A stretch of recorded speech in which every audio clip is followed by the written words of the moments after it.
Hello guys, good morning. সবাই কেমন আছো? আশা করি তোমরা সবাই খুব ভালো আছো।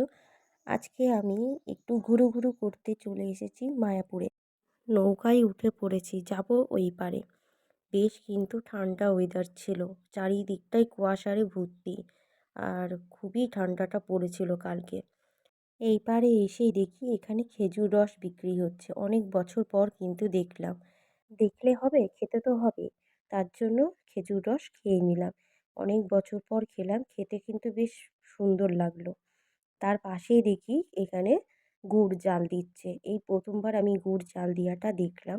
খুব ভালো লাগছিল, আর এত সুন্দর গুড়ের সেন্টটা আসছিল, খুবই সুন্দর লাগছিল। মনে হচ্ছিল গরম গরম গুড় খেয়ে নিই। কিন্তু কি করব, খাওয়া তো এখন যাবে না, যেহেতু গুড়টা জাল দিচ্ছে। তা চলো মন্দিরের দিকে একটু এগোনো যাক। আস্তে আস্তে করে মন্দিরের দিকে এগিয়ে গেলাম। চারিদিকটা কিন্তু খুব সুন্দর লাগছিল, একটু ফাঁকা ফাঁকা ছিল, কিন্তু ভালো লাগছিল। মন্দিরের সামনে চলে এসেছি, চারিদিকটা তোমাদের দেখিয়ে দিলাম। খুব ভালো লাগছিল মন্দিরে। এবার ভেতরটা প্রবেশ করব।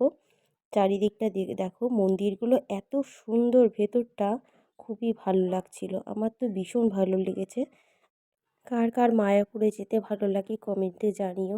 আর সবাই একবার হলেও বলো রাধে রাধে।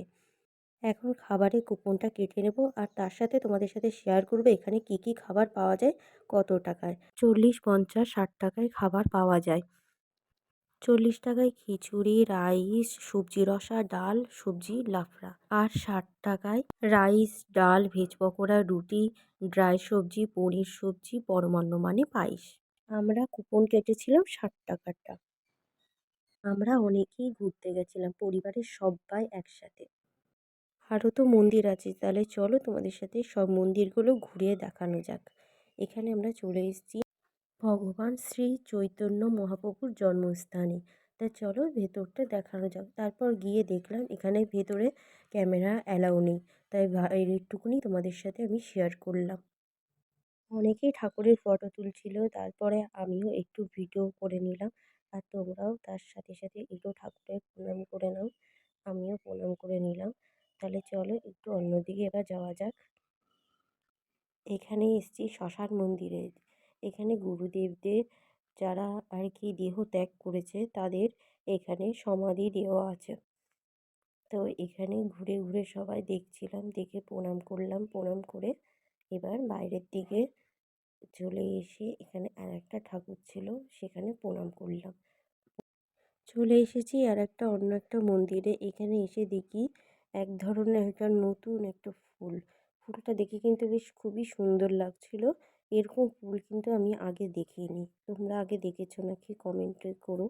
আর দেখো খুবই সুন্দর লাগছিল, বেশ কালারগুলো এত সুন্দর, মানে ফুলগুলো এত সুন্দর, সামনে দিয়ে দেখতে খুব সুন্দর লাগছিল। চলে এসেছি শ্যামকুণ্ডুর পুকুর পাড়ে। এখানে এসে দেখি মাছগুলো কিন্তু অনেক বড় বড়। এখানে সবাই মাছগুলোকে খেতে দিচ্ছিল। আর এখানকার জল মাথায় নিয়ে প্রণাম করতে হয়, আমিও প্রণাম করলাম মাথায় জল নিয়ে। ভিডিওটা ভালো লেগে থাকলে অবশ্যই লাইক, কমেন্ট, শেয়ার করে দিও। আর যারা এখন আমার চ্যানেলটা সাবস্ক্রাইব করোনি তারা অবশ্যই সাবস্ক্রাইব করে দিও। আজকের মতন টাটা।